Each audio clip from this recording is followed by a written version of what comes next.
Giovanni Shkoza është shqiptari i cili është renditur mes 16 gjudistëve më të mirë të Evropës. Shqipëria u përfaqësua me 2 sportistë në Kupat e Evropës që u zhvillua në Cluj-Napoca të Rumanisë. Në këtë aktivitet të rëndësishëm morën pjesë Roland Vasia në peshën 55 kg dhe Giovanni Shkoza në peshën 66 kg. Ky i fundit arriti që të fitojë 2 ndeshje, të parën me një kroat dhe të dytën me një gjudist të Rumanisë, i cili para një jave ishte renditur i 7 në Kupën e Evropës të zhvilluar në Berlin të Gjermanisë.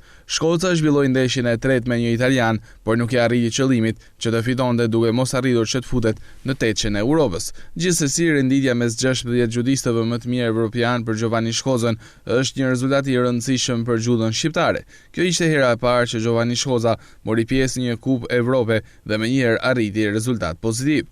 Kjo tregon qartë se judisti i ri i vllaznisë ka dhënë sinjalet për arritje të tjera dhe më të mëdha në vazhdimsi, por për të arritur suksese të tjera, më shumë se kur judoja dhe këto sportistë cilësor kanë të domosdoshme mbështetjen nga shteti i tyre. Synimet gjatë këtij viti janë përgatitjet për kampionatin ballkanik që do të jetë dhe Kupën e Evropës që do të zhvillohet në Poloni në fund të muajit, si dhe kampionatin evropian që do të jetë në Finland në muajin korrik. Tashmë kërkohet jo vetëm mbështetja, por edhe investimi në rrugë shtetërore, pasi judistë me të tilla perspektiva duhet të mbahen afër. Në këtë Kupë të Evropës që u zhvillua në Rumani me pjesëmarrjen e 50 përfaqësuesve nga shtete të ndryshme, investimet për 2 judistët shqiptar u bën me sakrificë nga ana vetë familjarëve të tyre dhe përmes një donatori që ka ndihmuar.